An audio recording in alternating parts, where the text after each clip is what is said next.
Good evening, everyone, to today's event of Quantum Serbia community. So this is a 15th event of Quantum Serbia, and before we start with our speaker, Andrei Diev, I will just say a couple of words about our community and about our guest. Quantum Serbia is a community of quantum enthusiasts and experts in the field with the objective to promote the study and the use of quantum technologies in Serbia or for the people who have any relationship with Serbia. We are open community also for other nationals and other regions of the world, and we are very happy when our guests from other communities and from other countries are joining. That is why very often we have the events in English. This event is going to be recorded and is going to be published on our YouTube channel. So this is 15th event since the beginning of this group in 2020. We had opportunity to hear about quantum technologies from many different aspects: theoretical, practical, quantum computing, cybersecurity, different ways of applying and studying quantum technologies. Our meetup group has currently more than 600 members, and I invite all those who are watching at this video recording to join. And for those who would like to be more active, I'm inviting also to take contact with us through a chat of this Zoom meeting, and we will come back to you to discuss potential collaboration. So today we have honor to host Andrei Diev, our today's speaker. Andrei graduated from Lomonosov Moscow State University in Moscow in physics, quantum electronics, and quantum optics. In addition to that, he obtained master degree in financial economics from International College of Economics and Finance in Moscow, and is currently student in Master of Computer Science program at Računarski Fakultet in Belgrade. Andrei worked as researcher at Russian Quantum Center in Skolkovo in Russia on theory of condensed matter, at Russian Research Institute Huawei Technologies on stochastic optimization and AI in Moscow, and currently he works as senior analyst at MTS, which stands for Mobile Telesystems Company in Russia. And today he will give us a talk on transformation of modern business driven by quantum technologies. So Andrei Dmitrievich, can you? Yes, that's me. Let me first of all share my screen. Yes, please. So you can see it. Thank you.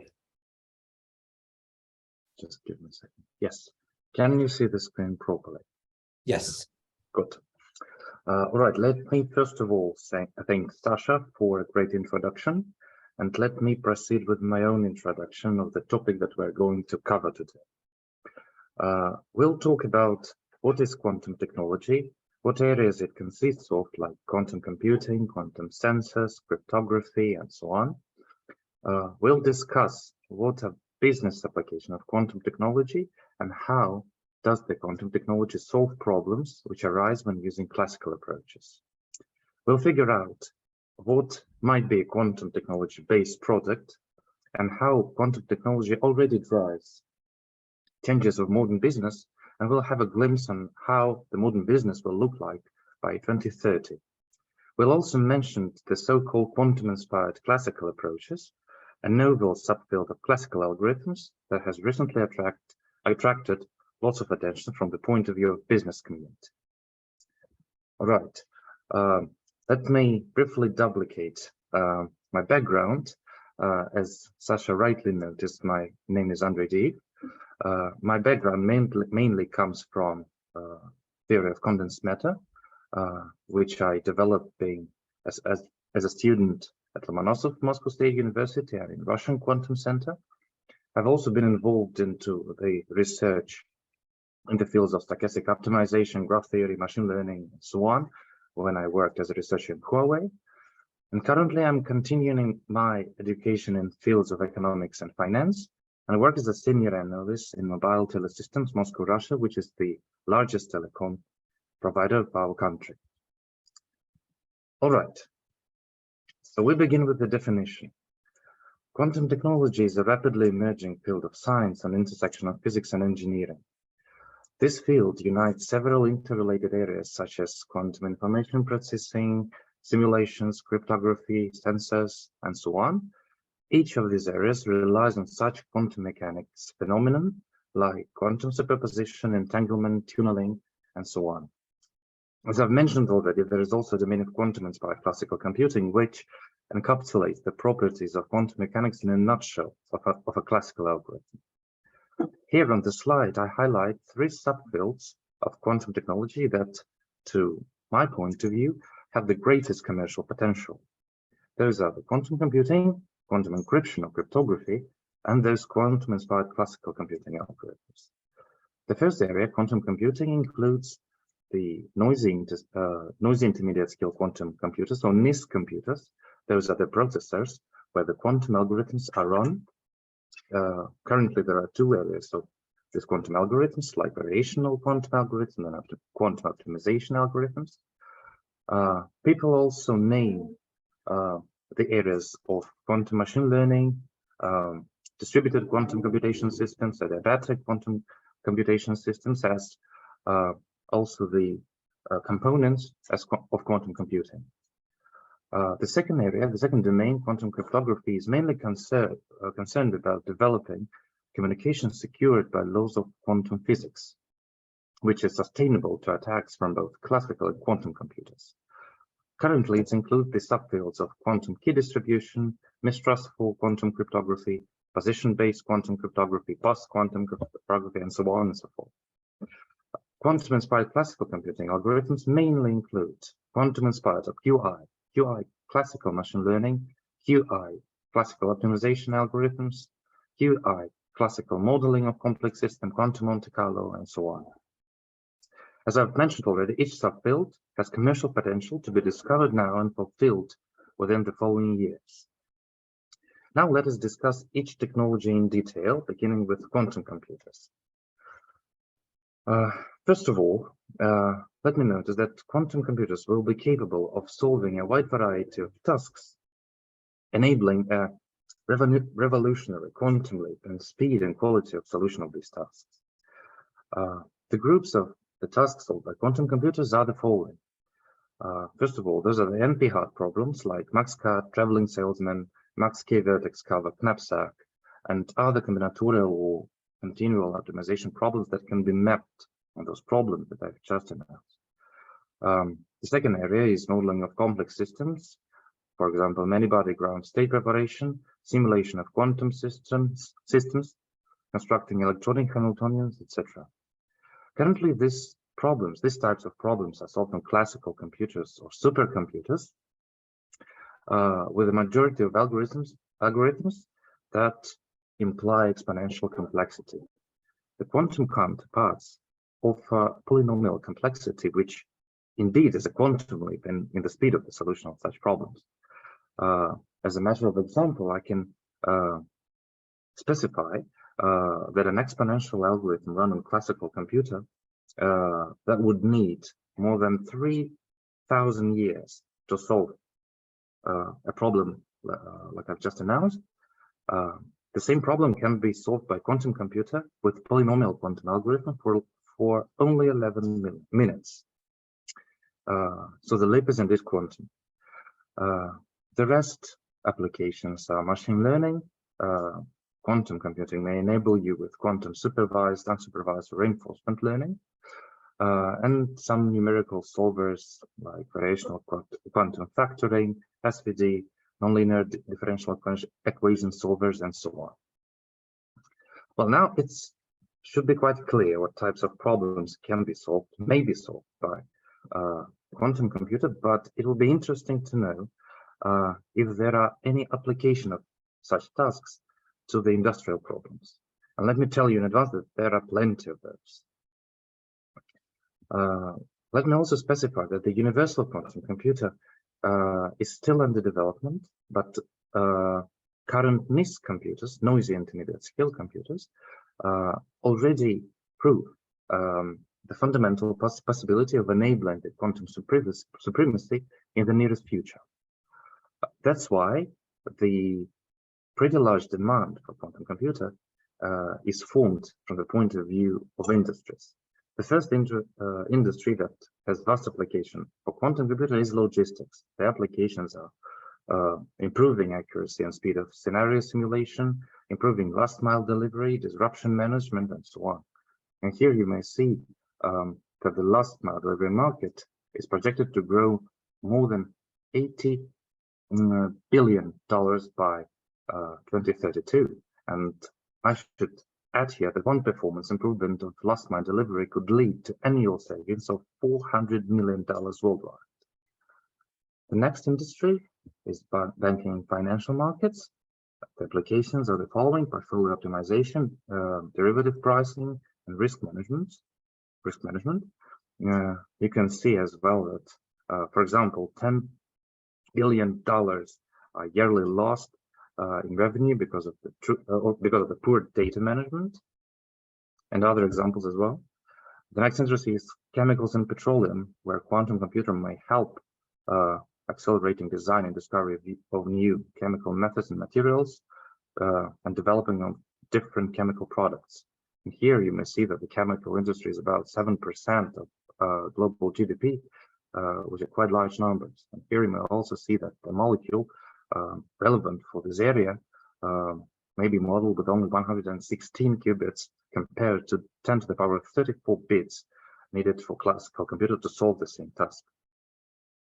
Right, electronics is the area where quantum computer would help with material development, product design, and manufacturing improvement. You may also see the decline in computational power needed for quantum computer to solve the molecule modeling tasks relevant in this area. And you can also see that 1% of increase in market share due to new electronic products may lead to the additional revenue of $290 million per year. Healthcare, the applications are diagnosis assistance, insurance premium pricing, precision medicine, drug discovery, and so on. And you see that the set statistics give us the values of 5 to 20% of wrong diagnosis among of all established, and unfortunately, highly unfortunately, up to 200,000 people die each year in Europe due to adverse drug reactions. The application of quantum computing in communications are also quite wide. First of all, there's a large-scale network management, the tasks of load balancing and routing, anomaly detection, prediction of quality of experience of a user, and the database search. All right, now let us discuss what is the current status of the quantum computing technology right now. As I've mentioned already, the universal quantum computer that would enable quantum supremacy is not ready yet, but those NISQ computers are already capable of solving relatively small tasks, proving by this the fundamental possibility of quantum supremacy in the future. For example, there have been an experiment where the Scholl algorithm run on a small quantum processor decomposed the number 15 to the multipliers of 5 and 3, which is a great success. As you probably know, the quantum processor may be realized in different physical platforms. There are many of them, like superconducting qubits, cold atoms, quantum dots, photonics, trapped ions, and so on. Here I name several of them, and we begin with the superconducting qubits. Well, the main features of the technology is the following: that superconducting qubits is the most successful implementation of NISQ computers. For example, IBM and Google possess superconducting qubits-based quantum computer. The qubit systems are quite large, For example, there is 53 qubits at Google Sycamore and 127 qubits at in IBM Eagle. Yes, there are some problems with quantum error corrections, which imposes difficulties with scaling. Cooling to microkelvin is required, but the forecasts are quite promising. For example, there have been a launch of 433 qubits IBM Osprey processor last autumn. Let us see where it will lead us to. The key players here are, I name a few, of course, the IBM, Google, Jetty, Alice and Bob. Here you see the name of the universities where the company is basing the research on. For example, IBM is based on MIT, Rigetti on Berkeley, and so on.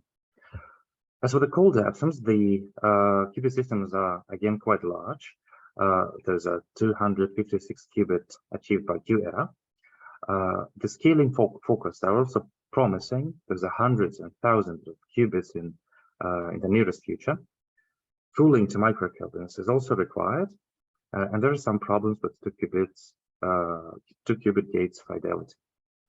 The key players, again, a few of them is Q-era from the USA, Pascal from France, Cold Panther, USA, and Atom Computing from USA as well. As you see, the main features of the players are the following. It's either the corporation that has a separate scientific department for fundamental and applied research, or it may be a special company that focuses on quantum computing, but it needs to attract a significant investment. For example, it would be $25 million for launch and around $10 to $15 million yearly for maintenance.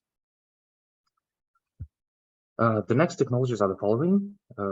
First of all is trapped ions, the best quantum gates in terms of fidelity, 100% true. The qubit systems are relatively small. There's 20 qubits in IonQ area processor. Cooling to microkelvins is still required, but the error correction is quite good. Yes, the error rate dramatically rises with scaling, so there are some problems with it. The key players you may see on your screen are IonQ, Alpine Quantum Technologies, Quantinuum, photonics.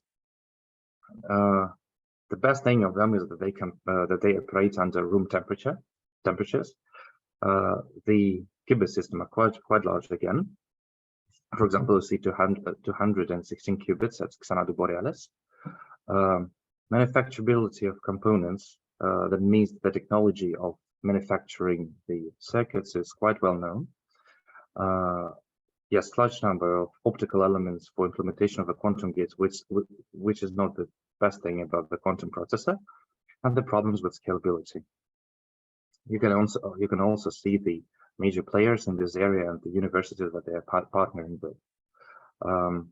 The features of all the companies in this domain are pretty the same as they've been earlier. There's a special companies that are focused on quantum computing, attracting large investments, and you may also notice that almost each company is based on a partnership with a university.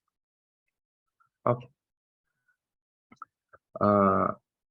By the way, let us get back to this slides. As you see, that the characteristics of the quantum computers based on this or that platforms are different, and it is very hard to say which platform is better. For example, you see that I've mentioned that the amount of qubits achieved in cold atoms are larger than in superconducting qubits. If we don't count this 433 IBM processor recently launched, the case is that the amount of qubits possessed by a quantum computer is not the unique characteristic of the quantum processor. For example, in this particular case, despite the fact that cold atoms possess more qubits, the quality of these qubits is a little bit worse than the quality of qubits in superconducting platform. That means that there is a vast uncertainty in terms of the platform, which would be the first one, the best one, in terms of building universal quantum computer and enabling quantum supremacy. Yeah, but let us now talk about how to develop a quantum computer on your own. For example, if you wish to develop this technology in your own company. First of all, let me notice that the quantum computer is a multi-level system, and it doesn't operate on its own. It's always integrated with classical control equipment. Moreover, the programming tools, special programming tools, are also required.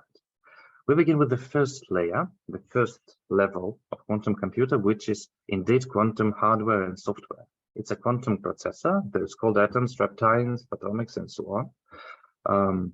There can be systems for distributed quantum computers, which is sometimes called quantum internet. This is a technology to unite several processors using quantum entanglement and to perform distributed quantum computations.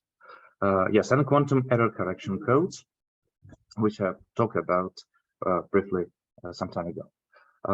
The features of this technology is that you need very expensive equipment to conduct the research. In order to serve this equipment, you need very highly qualified specialists. Usually, those are the PhD level scientists who are capable of working with cryogenic facilities, optical equipment, and so on, measurement, testing equipment, and so on, and the research laboratories, which is also quite a costly thing. The second level is the firmware, which is an interface between quantum processor and classical control unit. Usually, it's a special microelectronic devices with the appropriate software, which is in general usually referred to as the firmware. And the last layer of a quantum computer is a classical software and hardware which controls your computations. This includes the quantum algorithms, the theoretical concept of the quantum algorithm, quantum programming tools, which include quantum programming languages, compilers, libraries, and so on, and building a cloud access to your quantum computer for your colleagues or your clients be able to have an access to your quantum computer. The last layer may be developed by classical developers, software engineers, and so on. There is no need for PhD level scientists in order to develop this part of a quantum computer, but still some competency in quantum mechanics is required to understand these algorithms and to understand how should you develop your software. All right, now we're moving on to quantum cryptography or quantum encryption.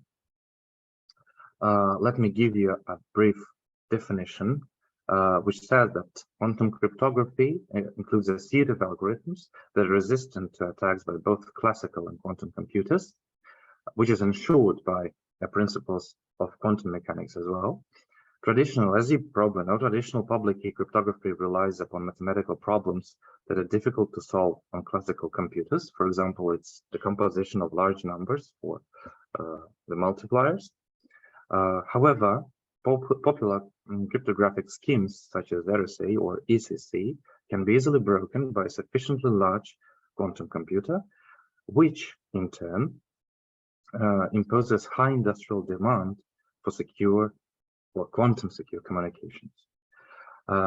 Here I list some industries which demand safe communications. First of all is again banking and financial institution.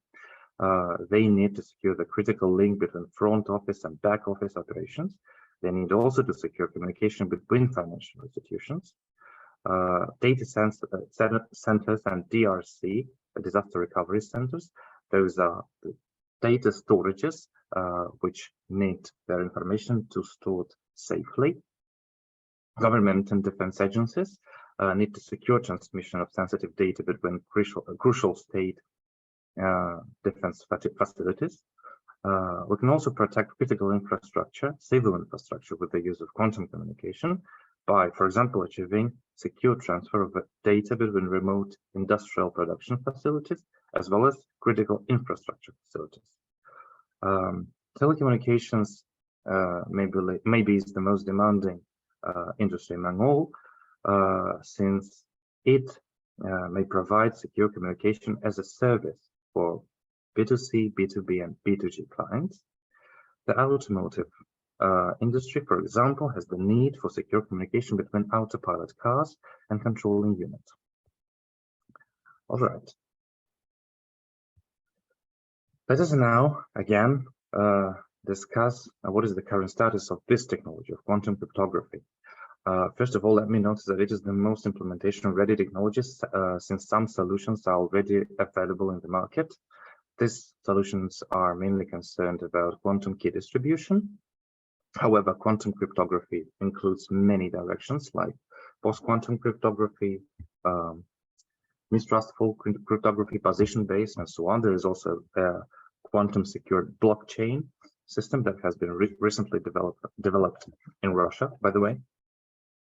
But if you just buy the solutions that you can acquire at the market and just employ them on your own network infrastructure, what you will get is the quantum secured channel, which is not the product the customer is willing to pay for. What a customer is indeed willing to pay for is a quantum network, which is possible to be built with the use of this QKD systems available as a building blocks. So let us briefly discuss the characteristics of existing solutions. First of all, those are quantum key distributors. First of all, they allow data transmission almost all through only a fiber optic channel.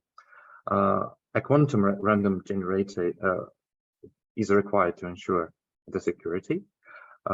Currently, the majority of protocols use the two physical data channel scheme. That means that you've got a quantum channel, which distributes the key, and a classical channel where the encrypted data is traveling. From the industry point of view, this doubles the wire expenses. Well, quantum signal loss is quite classical, 0.2 decibel by kilometer.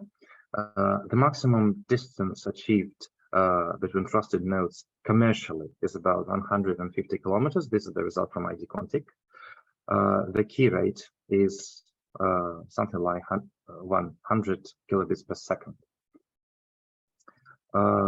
Current research imperatives and the latest achievements include the following.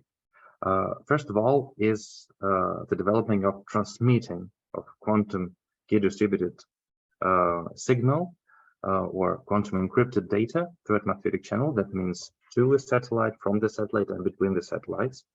The second imperative is quantum repeater.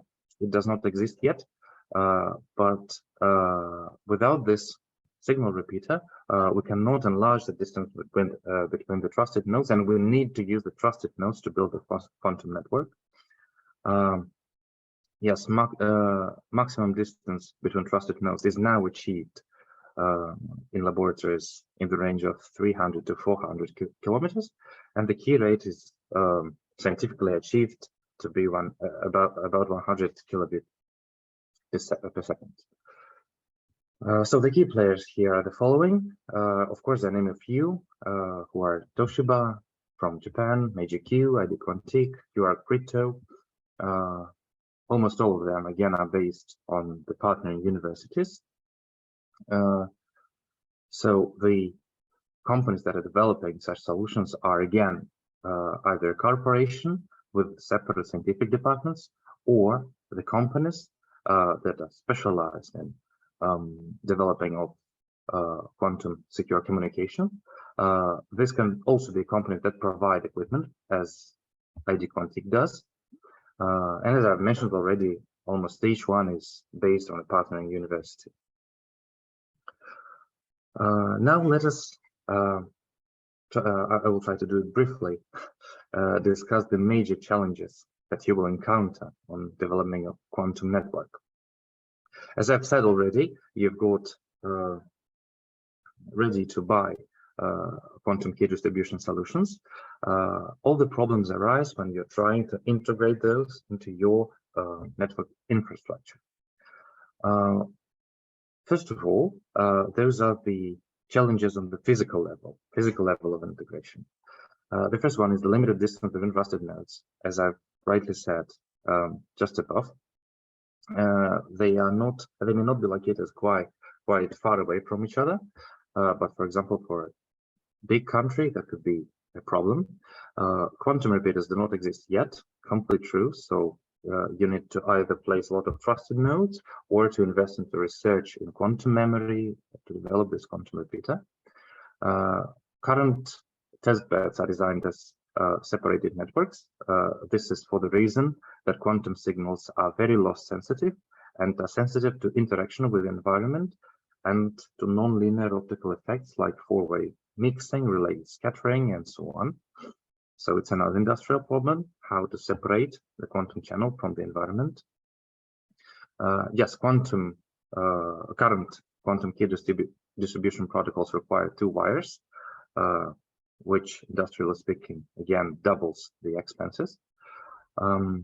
Yes, in order to integrate the fiber optical subnetwork with an atmospheric subnetwork, which uses satellites, you will need to physically integrate this to subnetworks because the encryption principles in fiber optics and through atmospheric channel are different. In atmospheric, it's phase encoding, and through the fiber optics, the polarization is used to encode the state of a photon. From the logical point of integration, the major problem, I think, is building the interface between classical data forwarding plane of the software-defined network. This is what is standing for SDN, and the quantum forwarding plane. This would be the main challenge.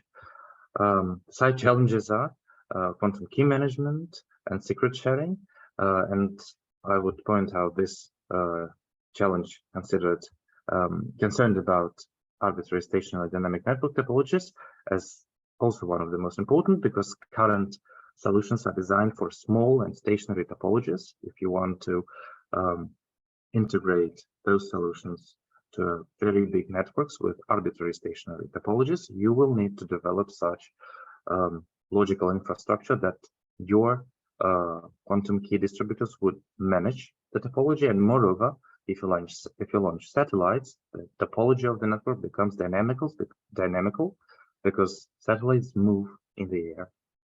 So this would be quite a great challenge. Right now, we are moving on to so-called quantum-inspired classical computing algorithms, and we're beginning with defining what is it. Well, as I have mentioned already as well, those are the approaches that employ classical hard and software, but in a theoretic nutshell of an algorithm or neural network architecture. Such principle of quantum mechanics as quantum entanglement, superposition, tunneling are used. Implying quantum properties to classical systems may lead to noticeable improvement in convergence speed, convergence rate, and error rate of the algorithms on a variety of tasks compared to the classical counterparts. But I should notice that there is no perfect theory developed for such kinds of algorithms. They are mostly based on some physical imperatives or heuristics, and it is very rarely stated in scientific articles why this or that heuristic has been picked. A representative scientific article in this field looks something like this. The author imposed some assumptions regarding the quantum nature of the system that they're going to consider. Then they build up the algorithm itself and then prove that it overcomes the classical counterparts on some tasks given the particular architecture of the algorithm or of the neural network and so on. But it is usually not very much clear how to build the algorithm of one's own, or how to pick up these assumptions or these empirics from the quantum world. That means that in order to employ such kind of techniques into your business, you would need to either pick some existing solution, which I point out here with the problem that they solve, such as classification, image processing, forecasting. Those are mostly referred to quantum-inspired classical machine learning and optimization. I also give here the information about the description of this algorithm. I think there is no need to bother yourself with all these abbreviations. For example, this QGA stands for quantum genetic algorithm, QPSO is quantum particle swarm optimization, QNN is quantum neural network, and so on. And the comparison with classical counterparts is also provided. For example, you may see that neural network trained with double chain QJ is better than backpropagation neural network of the same amount of neurons and of the same amount of layers of the neural network. Anyway, you would need to pick something up from the existing approach. There are hundreds and hundreds of articles regarding this, or you would need to develop something on your own. The good things, however, come from the fact that you don't need any special facilities to build up quantum-inspired classical algorithms, unlike the situation with quantum computing and quantum cryptography. Classical developers and software engineers are enough to develop such kind of algorithms. However, the understanding and some proficiency in quantum mechanics is required to understand all the scientific articles. Okay, now let us talk about the business development of quantum technologies. As you may already understand, quantum technologies impose very risky and highly uncertain business environment, mostly because of quantum computing, which have a very big uncertainty regarding the best platform of qubits. But anyway, the development of quantum technology mostly requires advanced equipment, special highly qualified professionals, and interaction with hardware producers, both quantum hardware producers and classical hardware, firmware, and so on producers. Hence, to my point of view, the only way to sustain the development of quantum computer for a company that is willing to do this is to establish or join a so-called quantum ecosystem. Here I point out the key challenges in development of quantum technologies that may be resolved with the use of quantum ecosystem that we will come to a little bit later. So the first challenge is rapid and uncertain development of quantum technologies, especially quantum computer. As I have mentioned already, nobody knows where it will go. We have got quite clear understanding that the quantum supremacy is achievable, but which platform and exactly when will deliver this supremacy is still unknown. This imposes highly uncertain, rapidly changing and risky business environment because you don't know where to invest with 100% return. Building quantum capabilities from the scratch is impossible. It is completely true because quantum technology has a very special learning curve. And if you start doing everything from the very scratch, you will waste tons of time on building laboratories, inviting professionals and so on, and rebuilding all the results, and realizing qubits and so on. Developing all of this quantum infrastructure from the scratch and on one zone is impossible. Yes, because of uncertain and changing and risky environment, a company would severely need good cooperation and adaptation for a changing environment. As I've mentioned already, long-lasting and expensive research is required as well, with special equipment and general laboratory facilities, which in turn require specialized personnel, which are very hard to find and which are already localized in scientific research labs, scientific centers, and so on. And they already form teams there.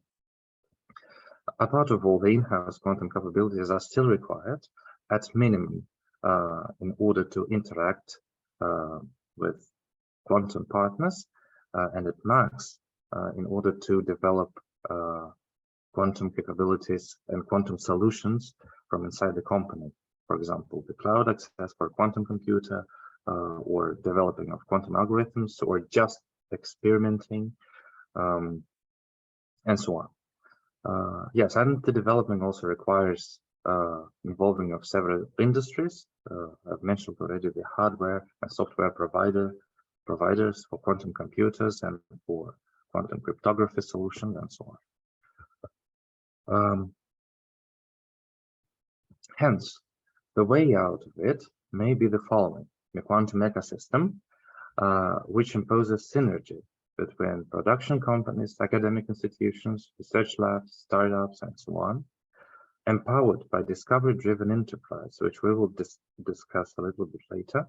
Empowered by this business model, a quantum ecosystem enables a company which wishes to develop quantum capability with all necessary professionals and equipment. It gives a good room for flexibility, flexibility and cooperation, and mitigates risks associated with highly uncertain business environment. Moreover, it gives a room for developing a fundamentally new quantum products. For example, with distributed quantum systems, but I will talk about them just a few seconds later. Here I give the main imperatives on building this quantum ecosystem. The first imperative, as I mentioned already, is the discovery-driven enterprise. This is a particular business model of a company which refuses of traditional planning and obeying strict strategies, making planning and decisions based on experiments rather than on data, as it is usually assumed in all current, in the majority of current technological strategies of the modern companies. So here we would need to rely on experiments rather than on data in order to be able to be flexible and adapt quickly and to change the strategy and to figure out what kind of research should we do next, what kind of groups should we may establish partnership with, and so on.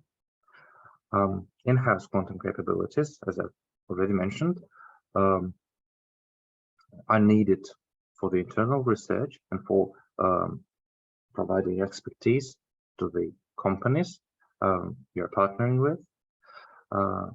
The particular quantum ecosystem should be focused on tasks that are specific for a particular company. For example, if a company is mostly concerned about quantum cryptography, then probably doesn't need capabilities in quantum computing.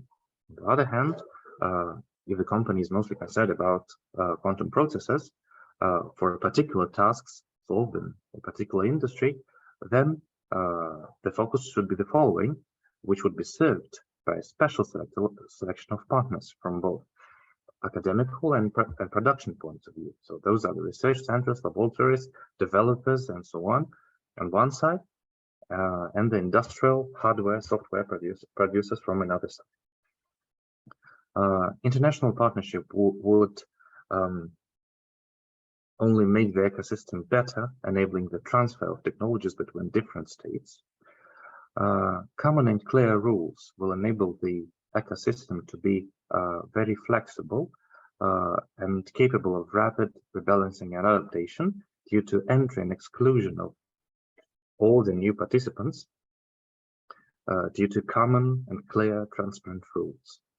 The startup is it's a department of this quantum ecosystem that mitigates risks of uncertainty. For example, if you decide to put the majority of investment in cold atom research, then you would lack the attention to quantum dots, trapped ions, and so on and so on. So building up a startup for the startups to develop their own technologies on their own risk would mitigate the risk taken by your company. And if some startup is developing some good technology on some particular platform, you may just acquire this company and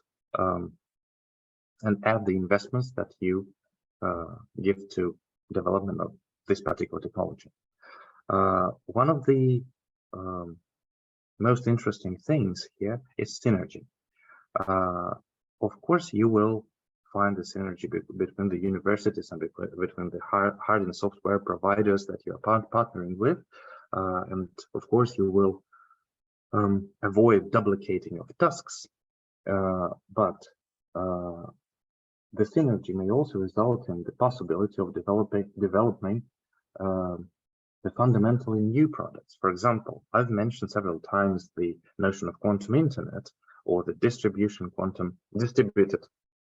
quantum computation systems, which require several computational platforms to act simultaneously. And for example, if one research university that you are partnering with has got the photonics quantum processor, and another university has the superconducting qubits computer, you may invest in researching and merging these two platforms together and conducting the distributed research, which would not be possible if you wasn't partnering with several universities, and due to this, you will enable production of principally new products, which are impossible to develop on a company's own or on a university's own, usually. Well, this is roughly the end of my speech. I'm very thankful to all the attendees for listening to me. And now I'm giving the word back to Sasha Lazarevich so he could probably read out some questions, if there are any. Thank you very much, Andrei Dmitrievich, for this fantastic presentation. I think we learned a lot in different fields about technology and also about the business transformation and how to organize ourselves in this in the future with respect to quantum computing. So yes, thanks. And I would like to open now for questions from our group. So as we are not really a large group, I would ask people, feel free also to unmute yourself and ask verbally, or if not, I can also read from the chat. So.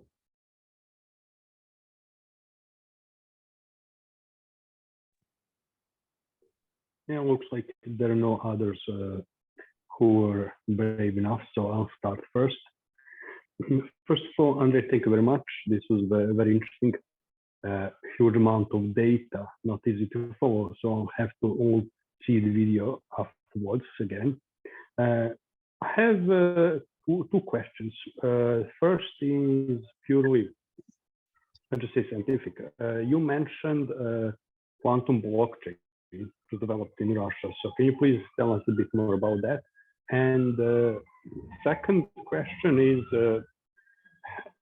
during presentation, we saw several times the companies and universities which are developing quantum technologies that mainly based in France, Switzerland, UK, US, but we haven't seen, for example, in Russia or China. I don't doubt there's enough of skilled people, but what is your opinion, or why, for example, Russian companies are not, let's say, known in the area, as, for example, Western European or North American are? Okay. I've heard the first question about quantum blockchain, but regarding the second one, may I ask Sasha to repeat what is the main point, because I didn't hear it well because of the connection. Yeah, okay. Yes, so Slobodan asked, what do you think about Russian companies in these fields? As on the slides that you have shown, they were predominantly American or British or Western European companies. So what's going on with companies from Russia? And I've heard also Slobodan mentioned China. So, but if you can. Okay. Yeah. Okay. First of all, about quantum blockchain. As far as I know, this technology, I didn't get much into it, but as far as I understand it, it's just secure communication between the nodes of this blockchain system, secured by quantum key distribution. The case here is not only that you need to develop the principle and the principle itself. For example, the principle of quantum key distribution. There are very widely known protocols for this type of communication. For example, BB84 protocol or EA91. The case is to make the to make a product that will be compatible with the system you are using it with. And as far as I understand, the discovery of the development of Russian scientists in this field, that they have managed to apply this system to the special environment of blockchain data exchanges. Regarding the second question about Russian companies in this field, I should say the following: that the development of the level of development of quantum technology sub-areas, subfields is not as good as it is worldwide. For example, well, it's quite difficult for me to make up a particular example, but I know that the technology is not that much advanced, hence it still needs additional research to reach the world level, and this research is mostly done in academic universities with students, PhD students, doctors of science, and so on. So as far as I know, in Russia, it's more scientific area than an area that can be viewed as the business direction. However, there are some solutions in the field of quantum cryptography and the certified solutions that can be bought and used exactly as the ID Quantique from Switzerland. So some developments are present, but still the technology needs additional development. And as for the companies, and as for the companies, there are, because of this preliminary level of development, of course the results are great and very good, but they are still need to be developed a bit more to reach the world-class standards. And basically, this is the main reason why the companies in Russia probably are not that well known globally for their developments in quantum sensing, cryptography, and so on and so on. Okay, thank you. Other questions? Can I just Yes. like a small comment? And I'm quite disappointed with the state of the quantum computing today. So I was trying to get into quantum cryptography field, and I work with IDQ and ID Quantique. And I recently made a posting on LinkedIn in this quantum crypto, or in the cryptography and the cybersecurity groups, and there are like hundreds of thousands of people. And my question was, are you quantum cybersecurity ready? And 58% replied, what quantum cybersecurity? So they don't even know. I mean, to me, it seems that today's cybersecurity is everything about social engineering. I mean, to call it cybersecurity. So then what do you think of all these areas is the most promising from your perspective? So I thought it was cybersecurity, but obviously people will wait till last moment, or they're not even interested in it. So. Well, I know that people are interested in secure communication, and many top managers are aware of the risks that are imposed by quantum computers, in the sense of breaking the classical popular encryption techniques.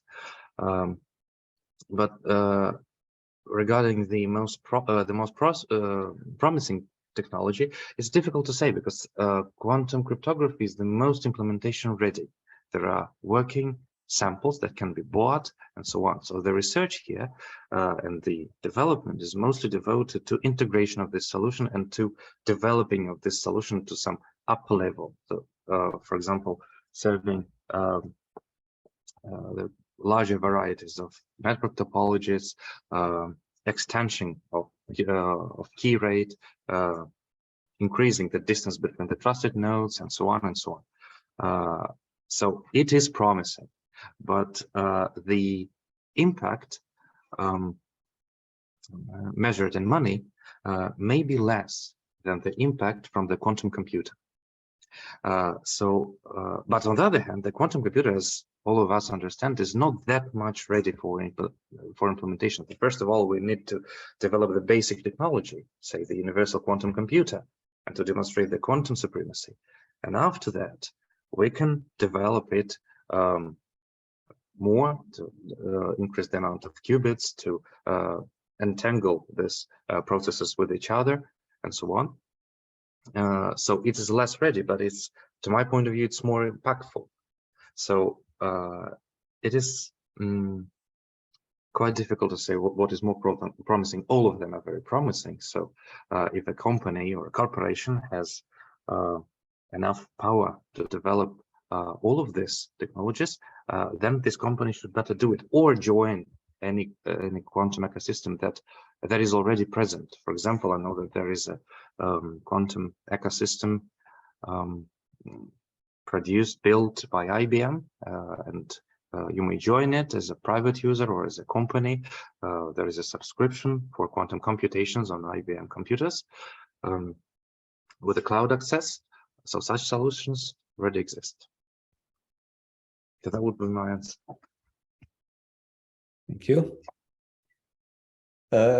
We have Luka Nedimovic. He says, may I ask something about Russian education system, considering you come from Moscow State University? Do you want me to? Luka, would you like to formulate your question? Absolutely, absolutely. Thank you for a wonderful talk and great job doing this presentation. I really love the template, to be honest, considering that many presentations around are mostly black and white stuff. So this really kept me entertained. I would simply want to ask you, how is Russia for, let's say, quantum computing as in universities and stuff? I have seen ITMO, should I say ITMO University from St. Petersburg doing something in field of quantum computing, but I didn't dig deep into it. I have seen Russian government offering some form of scholarships, or should I say grants for foreign students. And I have maybe considered applying there, but considering the whole state of the world right now, I was just curious, what are your opinions on that idea? Well, the academic institutions in Russia have always been very good, especially in the fields of physics, mathematics, and programming, and so on. And there are plenty of research labs around Russia which are developing different kinds of quantum technology. For example, the ITMO university that you've mentioned, they have built the quantum network between Moscow and St. Petersburg, as far as I remember, maybe between St. Petersburg and some local town. So they are quite advanced in developing quantum cryptography systems. But anyway, there are a lot of opportunities, and there are a lot of remarkable scientists that are involved into this, and you may choose from many cities. If you want to join some of these programs, this can be St. Petersburg with ITMO and with St. Petersburg State University. It could be Moscow with Fistech and MPTI, Moscow Physical Technical Institute. It can be Moscow State, Novosiberian State. But there is a group of researchers in Kazan, which are mostly developing quantum cryptography, as far as I remember. And there are also special master programs that are offered by a variety of Russian universities. And these master programs are exactly devoted to a particular domain in quantum technology. For example, I was doing theory of condensed matter. This was my specialty. It's quite broad, by the way. Another specialty could be a quantum optics. Quantum optics is also a very broad domain that may include many subfields.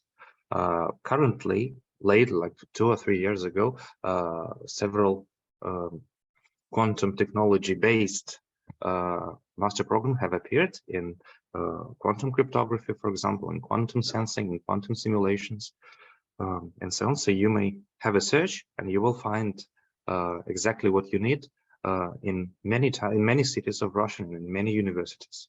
So the opportunities are quite wide. But All right, thank you very much for your detailed answer. Okay. Can I just have a comment again? Yes. Yes. So I just want to acknowledge Yuri Manin, who recently died in January, and whom I consider the father of quantum computing, or let's say grandfather of quantum computing. So how do you see him and his role in Russia? Well, Yuri, of course, was a remarkable scientist, and he's, of course, widely known among specific professionals. So, of course, any professor of a university that is involved in quantum mechanics and more or less has of course heard of him, and of course we treat him with great respect, and he's indeed a great father of quantum computer. And it's a very great fact to think about that our by the way, I forgot how to say it in English. In Russian, it's called соотечественник. That means that the citizen of the same country, our citizen of our country, has become one of the grandfathers of quantum computing. So, how can we treat him in another way? Yes, it would be great if someone could. It has never been translated. His famous work in which he I believe in abstract. Introduced the idea about superposition and entanglement as a possible use in quantum computing back in 1980s, and everyone is just pushing Richard Feynman. I mean, okay, Richard Feynman is great, but he's not that. I think Yuri Manin is it's much more important. So it would be nice if someone would eventually translate maybe just that abstract to English, yes, and maybe of course somewhere. This, of course, would be nice, but I should notice that Yuri graduated from Moscow State, same as me. And as far as I remember, he graduated from mathematical department. I didn't, but I know that people there are remarkable as well, and I'm sure that they respect Yuri and that they will translate his works in algebraic geometry and other fields that he's been working in. So I'm quite safe about it. And as for another point that you've mentioned, it's a very common practice in science and physics and mathematics, where the fathers or the grandfathers of some technology are forgotten from time to time. For example, there is a such notion in physics, which is called the Poynting vector. Poynting is the surname, and in Russia we used to call this vector as the Umov vector. In memory of Russian scientists who also discovered this or introduced this concept into physics. But we can see that from time as time passes, the name Umov vector transform into Umov-Poynting vector and then to Poynting vector. And this is how another scientist could be forgotten But anyway, unfortunately, it's a common practice, to my point of view, in several scientific domains, not only in mathematics or physics, unfortunately. Yeah. Thank you. I just want to acknowledge him because he recently died. So Yes. in January. Yes. Thank you. Okay, thanks a lot. I have a question. I liked very much this, the slide among the one of the last slides about, well, how to organize better, to be able to exploit these different solutions and technologies by commercial companies. So I wanted to ask how to match different models, development, delivery models of the research and commercial companies. There is a huge difference. Commercial companies, they tend really to focus on immediate return, and they don't have the infrastructure, they don't have the processes, they don't have the policies to wait a long time. And the research institutions, and I mean, quantum technologies are still very much into the research currently. They have very long view, and sometimes it's not really commercially oriented. So it's the research, for the sake of the progress in the science. So I like this idea of quantum startup hub, but can you imagine, I mean, some kind of model or a framework that could be used in order to match these two different philosophies, these two different approaches and models, in order to be able to speed up the innovations in quantum technology? Yes, it's a complete truth that scientists and businessmen come from two separate universes, and they've got completely different questions that they ask themselves. For example, as a formal scientist, if it's possible to say so, but anyway, I was somehow involved into scientific research. I can say that the scientist usually doesn't ask himself or herself the question why I'm doing something. He or she is doing it just for the sake of interest, not because of there could be some product that I can develop now, and this is why I'm putting this laser particular here or something like this. On the other hand, businessmen are focused on products, deadlines, roadmaps, strategies, and so on. And in order to bring these two worlds together, you need some kind of special stuff, like me. I'm sorry for saying good things about me, but but it would be very great if there's a staff member of yours that has a great understanding or some understanding of the physics that is going on. So he or she basically, or it's better to be a bit advanced in understanding of quantum cryptography, sensing, and all the physics. So he or she needs to have an education that is suitable for such tasks. And on the other hand, the background in some business development, economics, and finance, so the vision of how this scientific things could gain revenue for the company in the perspective of several years. If this person has these two groups of competition, then he's the right one to merge these two words together. So he can talk one language with scientists and talk one language to business people. Yes, and you've mentioned that the research will be long. It will be long in any case. There is no other way to come to some research center and say that I need a quantum computer next year. Nothing will be done, even if they have a particular basis for it. So a company that is willing to get into play, it needs to understand that the research will be long and it will be expensive if you want to possess the quantum computer. If you don't want to possess it, then you could join some existing quantum solution with the cloud using the IBM Qiskit, as I've mentioned already, or some other infrastructure that will arise soon.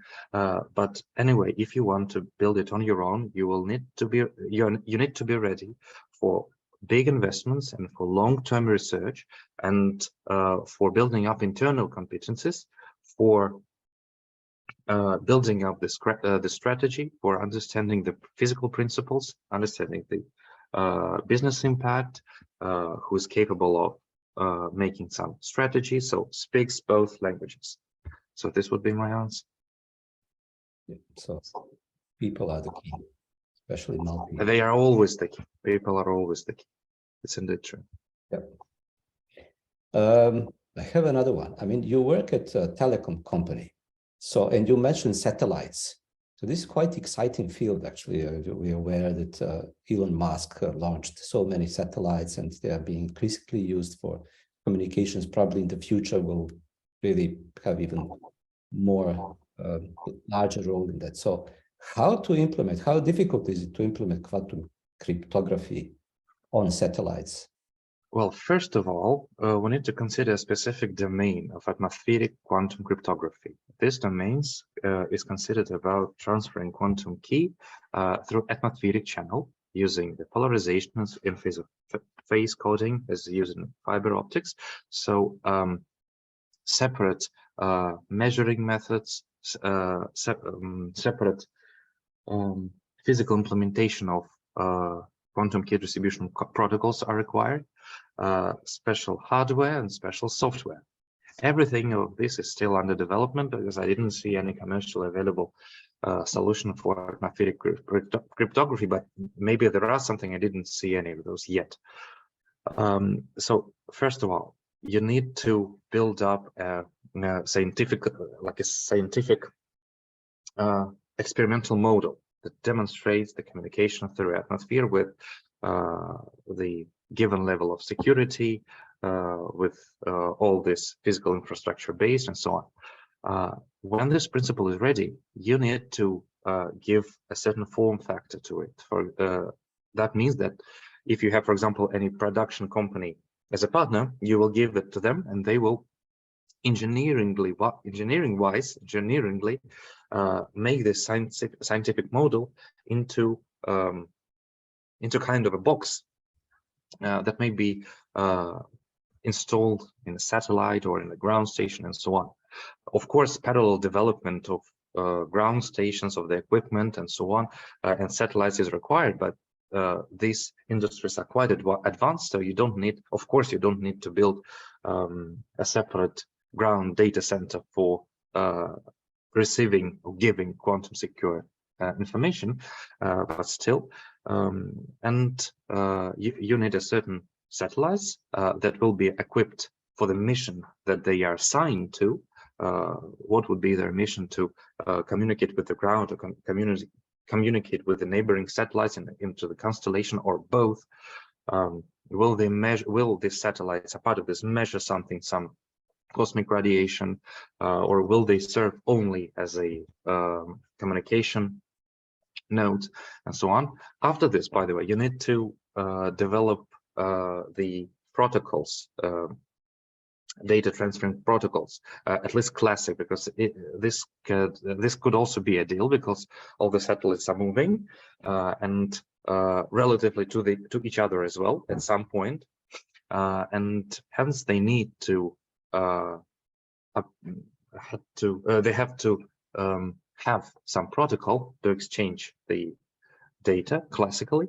After this, the quantum key management for dynamic topology, then packing everything in a box, then equipping satellites with it, and then launching the satellites and demonstrating the first channel, the second channel, then the dynamics, and then the communication through a cosmic network.